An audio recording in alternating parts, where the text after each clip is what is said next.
aqui, certo? Eu estou com ela na mão aqui, certamente ele e Jefferson articularam com vocês aqui. E nesses pontos temos planos de saúde, plano de autogestão, PJE, ponto digital, condições de trabalhos, demandas jurídicas e quintos e passivos. Eu queria inicialmente começar a falar sobre os planos de saúde e plano de autogestão, né? E nesse sentido, primeiro, eu queria identificar com vocês, né, se bem que eu até já imagino qual deve ser a queixa, né, quais são as maiores limitações desses planos de saúde institucionais que nós temos aqui pelo TRT, certo? E para que a gente possa elencar essas dificuldades, para que a gente possa passar para a administração, né, e cobrar, né, o que deve ser cobrado. Essa semana, ou melhor, semana passada nós tivemos uma reunião, eu já estou aproveitando e falando aqui do plano de autogestão, né? Na ocasião, inclusive, Rogério, ele deve passar até inclusive alguma informação para vocês aqui, esteve presente nessa reunião em Brasília para colher algumas informações a respeito do plano de autogestão em saúde da nossa categoria, certo? Que tem se mostrado como a melhor alternativa em razão das características da população que trabalha na justiça, certo? No TRT especificamente, né? Nós somos um grupo de risco, né? Por que um grupo de risco? Porque é um grupo que tende ao adoecimento, né? E com a implantação do PJE, que é uma coisa que a gente vai discutir um pouco mais para frente, né? O adoecimento ele tende a ser maior, porque você passa mais tempo na frente do computador e dentro de uma circunstância que ela é naturalmente adoecedora, né? Fora todas as outras questões das tensões no ambiente de trabalho e questões mais específicas ainda, que são colocadas aqui no ponto, né? Que são a questão das condições de trabalho, que se não observadas, tendem ao adoecimento. Acontece que eu sempre, quando eu chego para falar sobre os planos de saúde, eu sempre digo uma coisa: nós não pagamos planos de saúde. Ninguém paga plano de assistência médica aqui. Ninguém. Nós pagamos seguro saúde. É uma coisa totalmente diferente. Quando você vai fazer o seguro do seu carro, o cara que faz a entrevista contigo, ele te pergunta o CEP da tua rua, o CEP do lugar onde você trabalha, né? Se você deixa o carro em garagem, né? Tanto em casa quanto no trabalho, ele pergunta a sua idade, ele vê o tipo da sua habilitação, há quanto tempo você está habilitado, para quê? Para ele fazer um cálculo de risco. O seguro de saúde é a mesma coisa. Ele faz um cálculo do risco daquela população ao adoecimento. E os cálculos todos voltados para as justiças de um modo geral são enormes, mostrando que a população das justiças tendem ao adoecimento. E eu não estou falando aqui somente de problemas osteomusculares, não. Eu estou falando de problemas relacionados ao psiquismo. Problemas relacionados à insônia, depressão, ansiedade, né? Todos os problemas psíquicos que estão diretamente ligados às tensões que são experimentadas pelo trabalhador no ambiente de trabalho, né? E que tem relação direta não só com o mecanismo e com os instrumentos de trabalho, mas tem relação também com o tipo de cobrança que é feita. E aí eu queria enquadrar nessa questão e as metas do CNJ, que tendem a querer fazer com que a gente produza processo em escala industrial, só que a gente não é máquina e a gente nem é peça de máquina, embora sejamos interpretados como tais, né?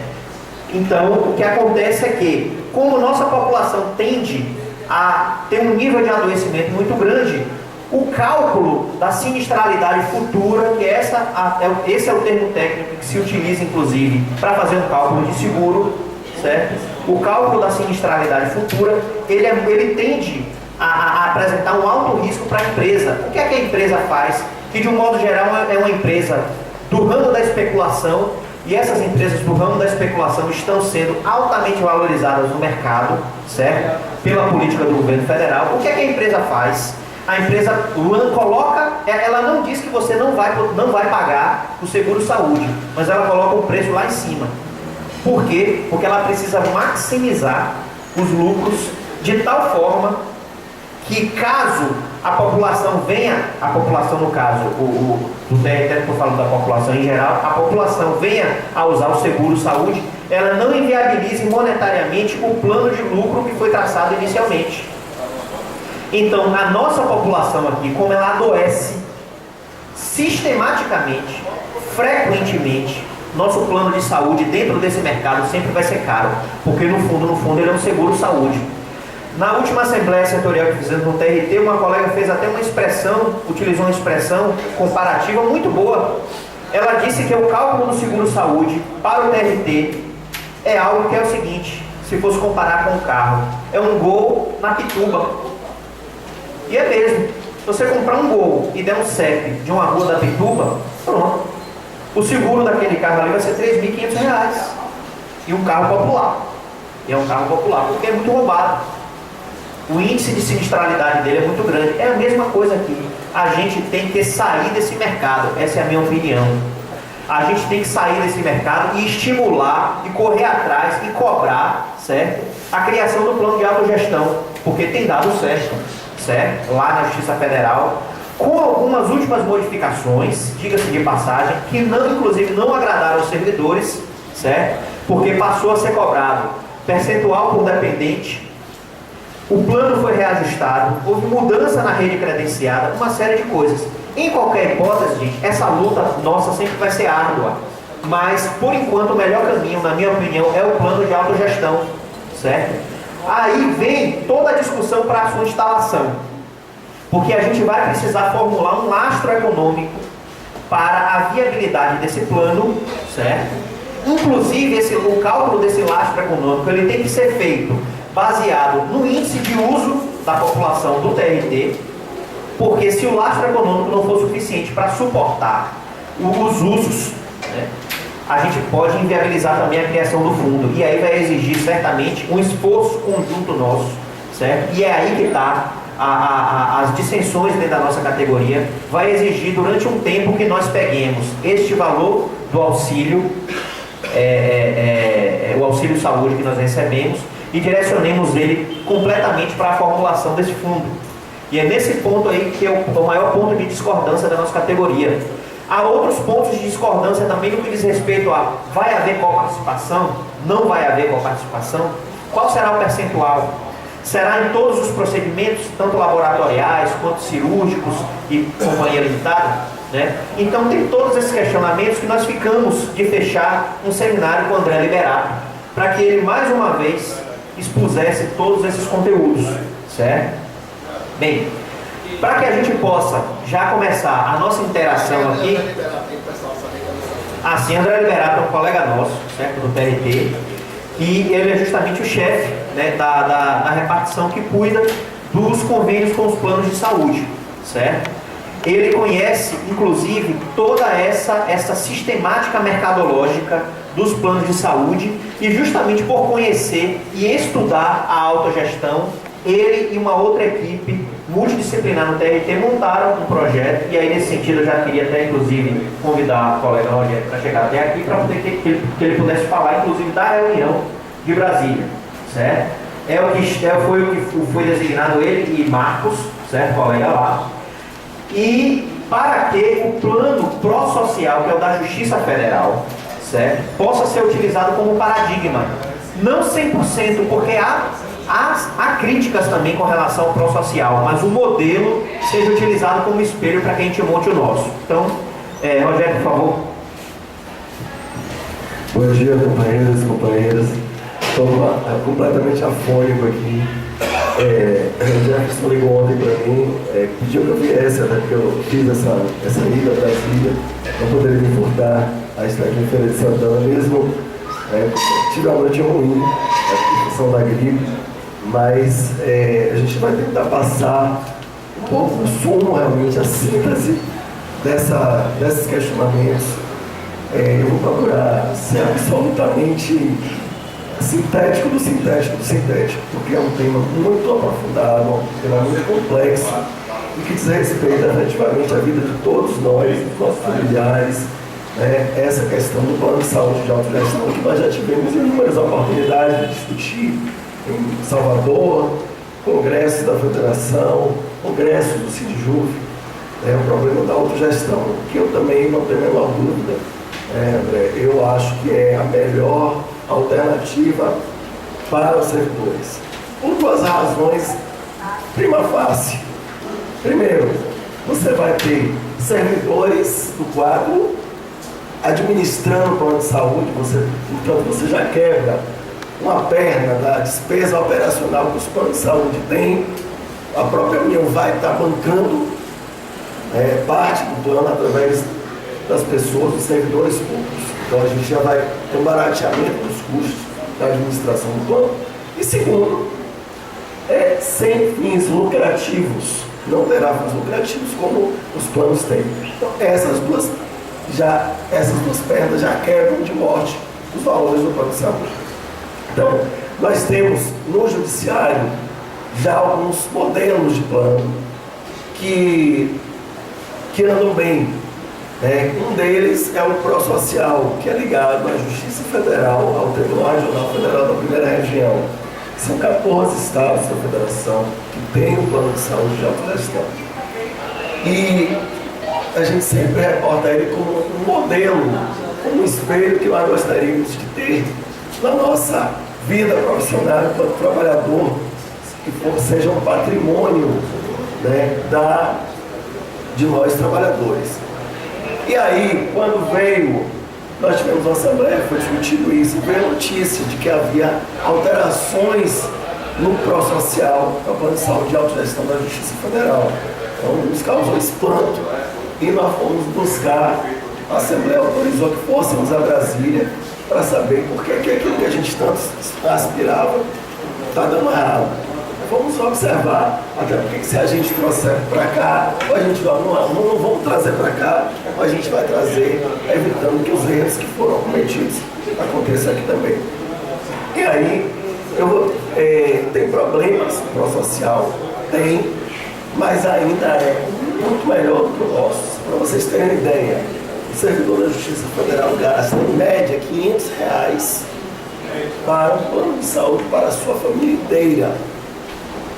Certo? Então, um plano de excelência, um plano que você pode amoldar a sua realidade.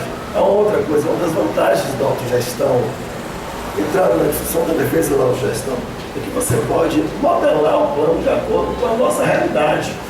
Nós vamos botar uma aliança, vai ter um custo, nós não vamos botar um tirar, nós vamos botar os dependentes, vai ter um custo, nós vamos decidir se vai ter ou não vai ter. Quais são os hospitais? Quais são os benefícios, quais são as especialidades. Então, isso pode onerar ou não a autogestão. E isso nós vamos estar discutindo ali, criando esse modelo que seria só nosso, de acordo com a nossa realidade. Então, isso permite também esta flexibilidade para uma autogestão. Uma das grandes vantagens também da autogestão é você modelar de acordo com a nossa realidade. Problemas do interior, da falta de credenciamento, etc. Mas voltando à questão do ProSocial.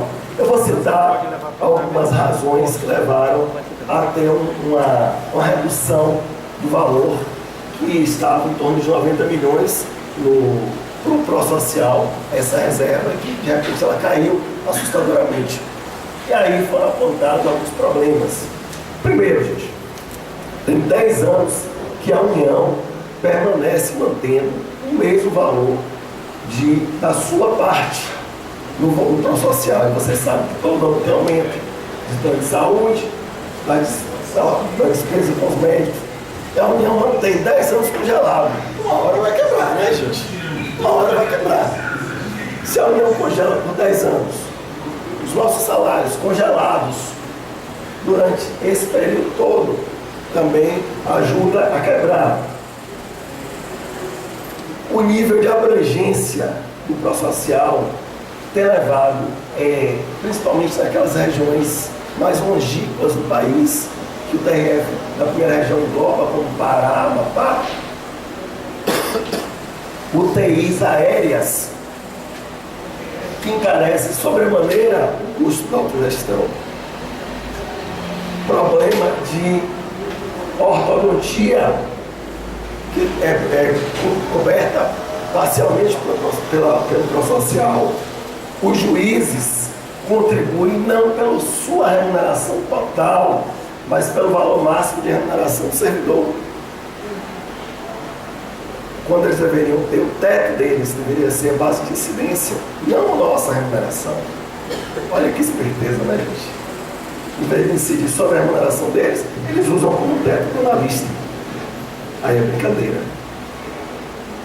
Terceirização do serviço médico, tribunal, como tem aqui, tribunal, tem os médicos lá. O que é que o TRF fez?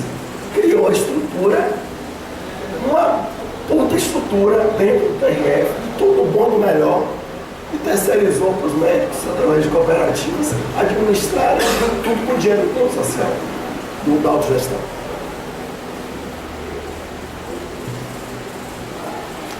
Diminuíram, está todo mundo endividado, o que o tribunal fez para resolver o problema? Diminuiu a questão da coparticipação, que é aquela parte que você, se for usar, você tem que pagar. Então, mensalmente, você descontado menos, antigamente era 10, agora é 5. Isso é bom para a gente, mas é ruim para o plano, que é um patrimônio de todos nós. Então, deixa de arrecadar. Então, há uma quebra. E dois problemas sérios. Eles não têm auditoria, não existe auditoria do plano, eles sequer hoje têm controle da sinistralidade. Então, está magerido. Aí o que é que o presidente fez, o CSJ do Conselho Federal? Resolveu aumentar o valor do plano e essas outras medidas que André colocou. Então, não é justo, está se buscando medidas judiciais para quebrar essas modificações que foram feitas sem ouvir os trabalhadores, mas ainda assim, mesmo com essas mudanças, ainda acredito que, de uma forma bem grande, nós temos que o plano de saúde de autogestão ainda é muito melhor, né, do que qualquer discussão. A gente precisa avançar, precisa ver os erros para trazer aqui para a gente.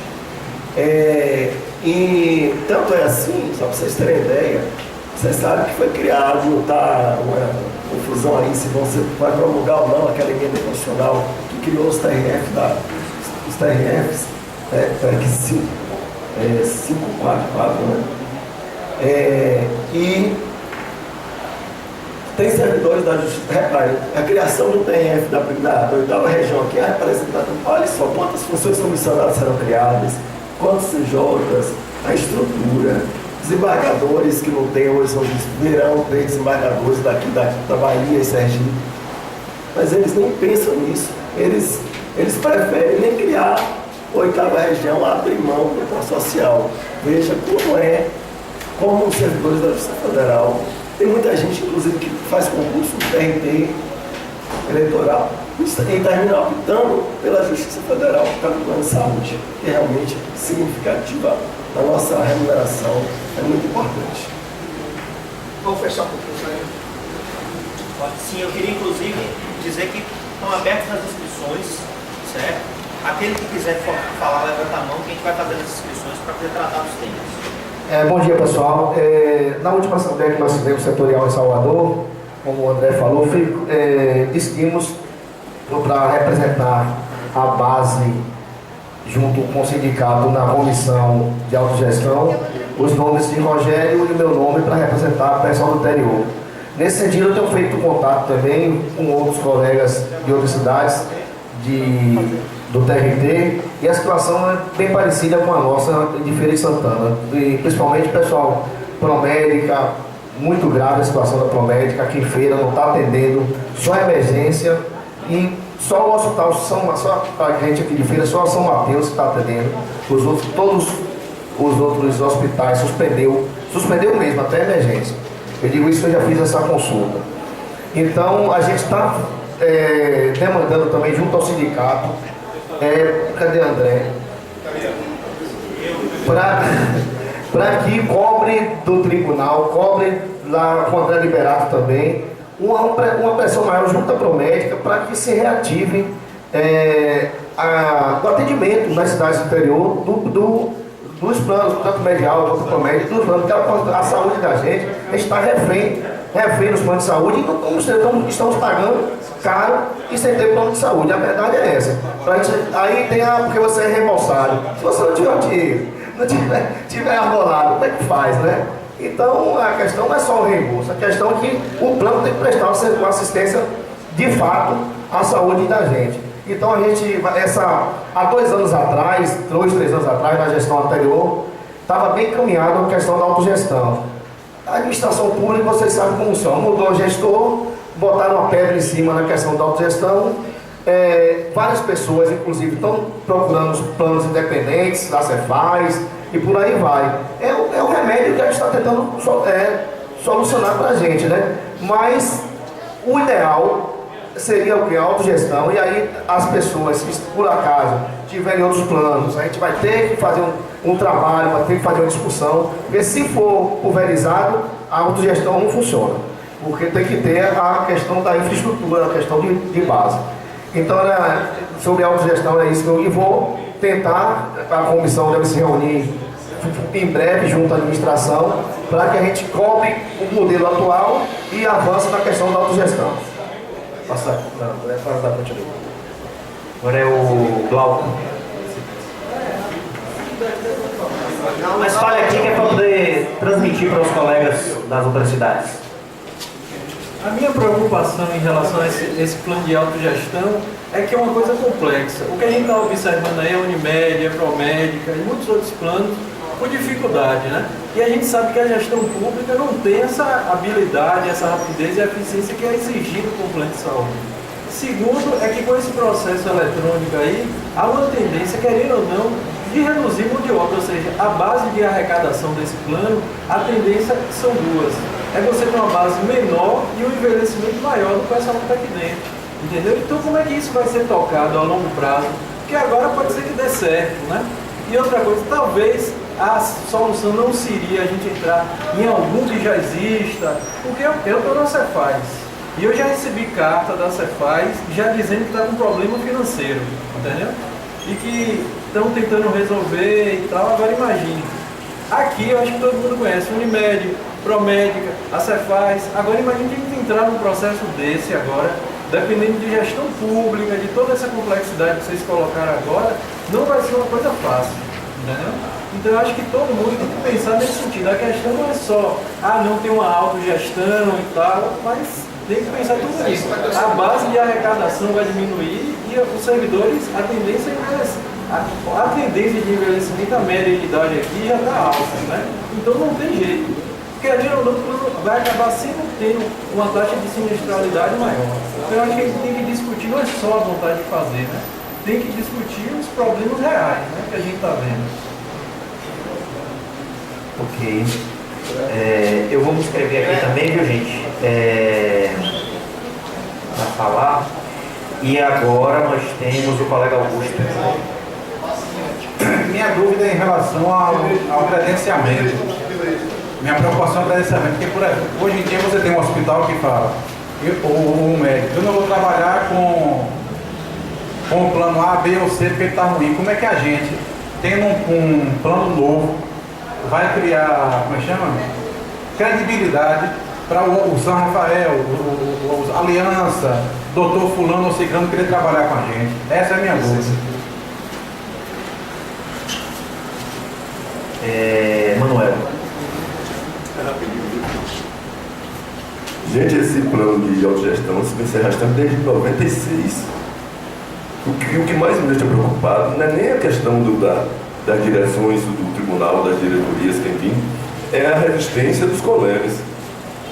Não sei, eu fico assim analisando, olha aqui, diante de vocês, uma plateia dessa aqui, advogados, economistas, contadores, sociólogos, alguns são médicos, e só vejo dificuldade, só vejo gente explanando que a dificuldade. Gente, tem modelos de planos funcionando no país todo. No país todo, planos funcionando. Tem a Cefaz, surgiu essa agora, novidade agora que está quebrada, não sei o que, isso foi. Sim, mas a dificuldade é gestão. É gestão, gente. O principal que eu acho em tudo isso aqui, que eu ainda acho, mas mais absurdo essa resistência do pessoal aqui, o principal nós temos é o dinheiro. Falta o que? Gestão. A grande dificuldade é a matéria-prima que nós precisamos para manter o plano funcionando bem, é o dinheiro. Nós pagamos tão caro, pagamos R$1.300 de plano de saúde, pô. Isso é com margem de lucro e tudo para as empresas. Eu nem me importaria nem de pagar isto. Ou imagine isso sem margem de lucro. Eu não sei porque tanta resistência, o mais me amedronta quando eu vejo a resistência parte de nós mesmos, nossos colegas. Eu sei que tem muita gente que muito dinheiro aqui tem, mas esses nem precisam participar. Esses nem precisam participar do plano. Vamos pensar nisso, vamos os seminários, vamos ver as dificuldades, os prós e os contras, sugerir. Vocês são todos doutores. São médicos, advogados, sociólogos, economistas, contadores. Nunca analfabeta aqui, que sou eu, gente. Então, sugestão, tem que dar sugestão, não é só sou contra, não, tem que sugerir. Trazer inovação, só isso que eu tenho para dizer. Bem, gente, agora sou eu. Eu queria primeiro falar, eu vou acabar introduzindo um tema que o próprio Glauco falou, certo? Que é o PJE, certo? E o reflexo disso na base de arrecadação que ele citou. Acontece que o próximo tema que nós vamos falar aqui nessa Assembleia também é a questão da redução da jornada, certo? Porque que necessariamente eu vou precisar falar também porque os assuntos não são estanques na nossa categoria, eles estão interligados, né? Com o advento do PJE e a permanência sobre a frente do computador mais horas, conforme havia falado antes, a única saída que nós temos é reduzir a jornada para 6 horas, para adoecer menos. Só que junto com o pedido de redução da jornada para 6 horas, a gente vai ter que entrar de sola pedindo também concurso público para poder preencher as vagas das pessoas que estão se aposentando, inclusive muitos por invalidez, certo? A taxa de aposentadoria por invalidez é muito alta nas justiças, de um modo geral, inclusive na estadual, certo? Então o que acontece é que nenhum fator ele é analisado isoladamente, ele sempre está dentro de um contexto. Então, primeiro, esse argumento de que a base de arrecadação vai diminuir por conta da implantação do PJE é o discurso da administração do TRT. A administração do TRT quer forçar a dizer para a gente que a gente não precisa de servidor porque vai ter o PJE. Acontece que o PJE ele não vai trabalhar sozinho, ele não vai trabalhar só. E ainda há uma coisa pior.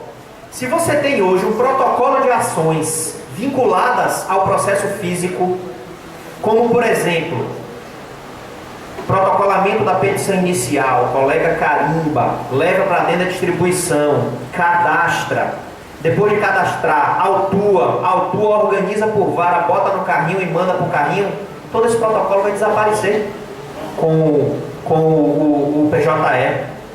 Esse protocolo físico vai sumir. Então vai ser bom para a gente, André, alto lá. Bom por desaparecer este protocolo, mas vai ser ruim porque vai aumentar o fluxo de informações que vai chegar até a vara. Vai aumentar o fluxo de processo. Se você não tem essas limitações físicas, o advogado que agora vai ter já tem, na verdade, uma certificação digital, ele do escritório dele, ele protocola uma petição inicial, qualquer hora, de madrugada. No outro dia você chega, se você for da distribuição, você chega, está lá um pacote, um catatal de 300 processos que foram protocolados na madrugada. Essa história de que o PJE vai diminuir o nosso trabalho, ela é uma mentira. Ela é uma mentira. É a palavra adequada para caracterizar esta afirmação, certo?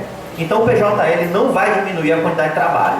E nós temos ainda, com o risco dessa política que está em risco de se instalar na nossa sociedade, que é a flexibilização da CLT, o aumento da demanda na Justiça do Trabalho, não vai diminuir não. A gente não vive numa ilha, a gente vive num país, inclusive, dentro de um mundo globalizado. Esses empresários estão vindo de fora, chegam aqui querendo mudar tudo, certo? Porque eles acham que o Brasil tem lei trabalhista demais. O que é que vai acontecer? Vai aumentar a demanda aqui dentro. Outra coisa, o colega perguntou como a alta gestão vai criar credibilidade no mercado, né? O colega Augusto. O que acontece é que o mercado, ele entende uma linguagem e que o colega Manuel até falou aqui, o colega dinheiro. dinheiro, certo? Quando se faz uma rede, se faz um plano de rede credenciada e você chega para aquele mercado que explora aquela atividade econômica, é triste dizer que a saúde é uma atividade econômica, né? Mas é, certo? Eu tenho que me referir nesses termos, né? O que é que a autogestão, enquanto plano gestor de um fundo